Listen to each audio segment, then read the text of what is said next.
આ પરિસ્થિતિની અંદર જે દુઃખ પડ્યું છે એના સહભાગી થવા માટે, એમની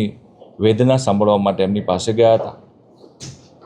અને પરિસ્થિતિ જોઈને આખા ગુજરાતમાંથી જે પ્રકારે ભારતીય જનતા પાર્ટીના વિવિધ કાર્યકર્તાઓના માધ્યમથી, વિવિધ સમાજના લોકોના માધ્યમથી જે પણ મદદ મળે, જે પણ સેવાકીય પ્રવૃત્તિ થાય એના માટે થઈને જ્યાં જ્યાં જે વસ્તુની જરૂરિયાત છે એ મુજબ નવસારી જિલ્લા ભારતીય જનતા પાર્ટી અને વલસાડ જિલ્લા ભારતીય જનતા પાર્ટીના અમારા બંને પ્રમુખો જે જરૂરિયાત છે મુજબની યાદી બનાવીને અમને સોંપી છે. સાથે સાથે સુરત મહાનગરની અંદર કુલ મળીને 15,000 કાચો સીધો એટલે કે રાશન કીટ એક તૈયાર કરવામાં આવી છે, જેની અંદર રસોડાની જે જીવન જરૂરિયાત વસ્તુ છે એ કુલ મળીને 15 કિલોની કીટ બનાવી છે. કીટ આજે 3500 કીટ તૈયાર થઈ ગઈ છે. ત્વરિત વલસાડની અંદર 2500 કીટ અહીંથી માન્ય પ્રદેશ અધ્યક્ષજીએ જે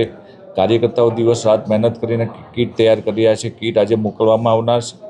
અને નવસારી જિલ્લાની અંદર આજે 1100 કીટ અહીંથી મોકલવામાં આવનાર છે. ઘણી જગ્યા પર તાલપત્રીની જરૂરિયાત છે, ઘણી જગ્યા પર ધાબળાઓ અને સાથે કપડાની પણ જરૂરિયાત છે. એ બધી જ જરૂરિયાત જે કાર્યકર્તાઓ, જે સમાજના સેવાભાવી સંસ્થાઓ છે જે આપી રહ્યા છે એ મુજબ લોકોને પહોંચાડવાનો ભારતીય જનતા પાર્ટીના કાર્યકર્તાઓ પ્રયત્ન કરી રહ્યા છે.